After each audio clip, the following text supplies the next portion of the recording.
ನಾಗಮಂಗಲದ ಗಲಭೆಯಿಂದ ಕಾಕಿ ಪಡೆ full alert ಆಗಿದೆ. ಎರಡು ಕೋಮುಗಳ ನಡುವೆ ಕಲ್ಲು ತೂರಾಟ ಉಂಟಾದ ಹಿನ್ನೆಲೆ ಈಗ ಕಾಕಿ ಪಡೆ ಕಟ್ಟೆಚ್ಚರ ವಹಿಸಿದೆ.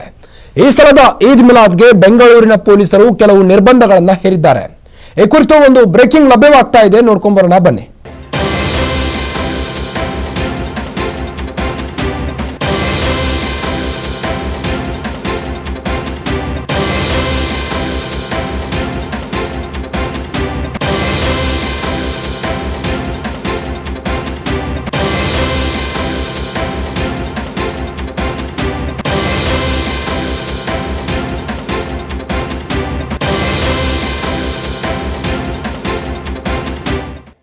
ನಾಗಮಂಗಲ ಗಲಭೆಯಿಂದ ಎಚ್ಚೆತ್ತುಕೊಂಡ ಪೊಲೀಸರು.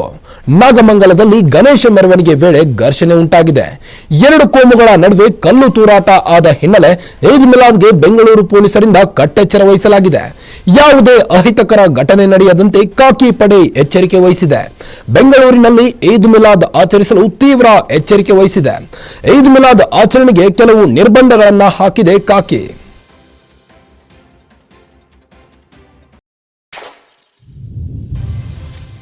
ನಾಗಮಂಗಲ ಗಲಭೆಯಿಂದ ಎಚ್ಚೆತ್ತುಕೊಂಡ ಪೊಲೀಸರು.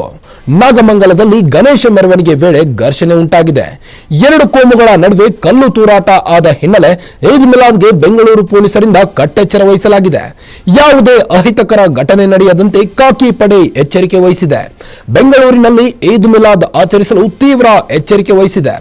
ಈದ್ ಮಿಲಾದ್ ಆಚರಣೆಗೆ ಕೆಲವು ನಿರ್ಬಂಧಗಳನ್ನು ಹಾಕಿದೆ ಕಾಕಿ.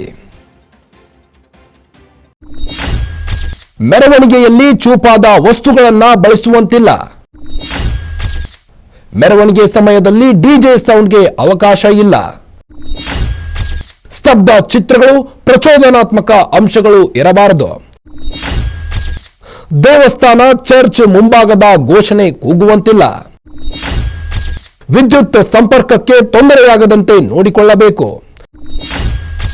ಇದಕ್ಕಾಗಿ ಕೆಇಬಿ ಸಿಬ್ಬಂದಿಯವರನ್ನು ನೇಮಿಸಿಕೊಳ್ಳಬೇಕು.